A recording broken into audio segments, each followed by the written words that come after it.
Nakaka-good vibes din to, ate. Dahil nagkaroon ang unang hirit ng all-access sa masayang set ng Kapuso Legal Drama Series na Lilet Matias, Attorney at Law. Nakwento ako mismo, bida nila sina Joe Berry, di ba? Panoorin niyo po ito. Napanood ko yan eh. Di ba? More to, ate. Eto na.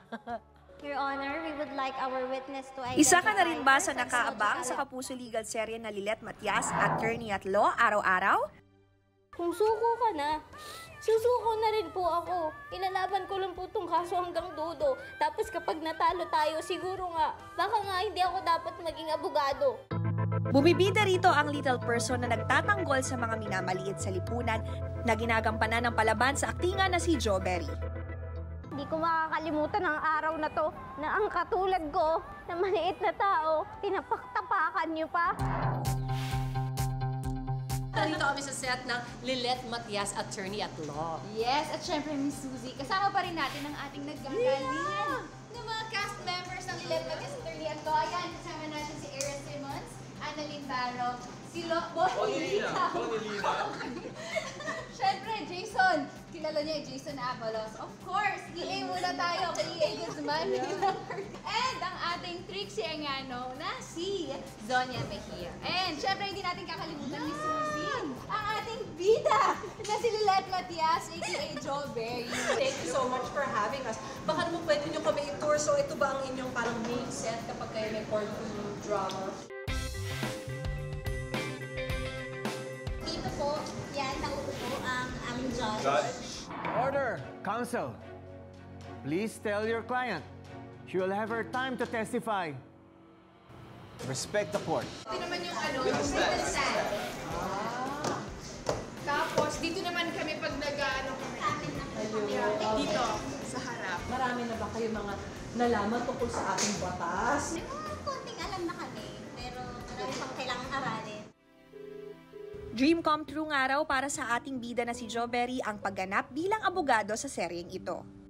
Super happy ako kasi sabi ko nga po sa mga interviews ko before, parang nabigyan ako ng chance na ng sneak peek kung how it goes, courtroom, o kung gusto ko talaga siyang ituloy.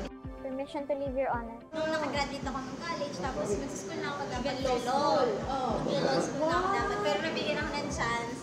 Yun. Kaya nandito ako ngayon. Do you still want to try to be a lawyer? Oh, yeah! Abangan natin. Sa Kang Halimaw. Kung sa mga eksena ay palaban sila bilang mga aktor, kamusta naman kaya sila sa likod ng kamera?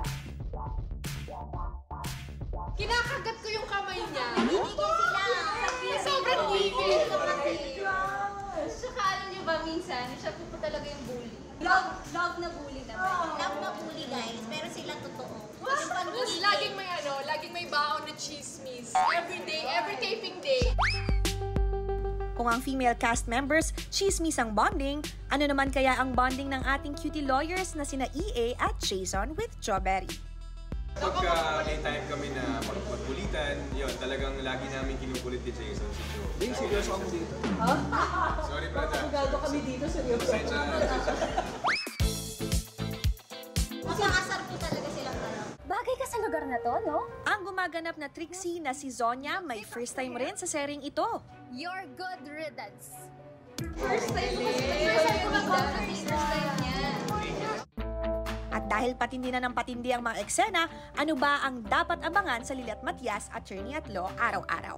Siyempre, ayon kaso ni Tinang, malalaman po natin kung maipapanalo ba ni Attorney Lilet at kung mananalo ba siya against Attorney Mayor Simmons at sa mother ni Attorney Simmons. So, yun po.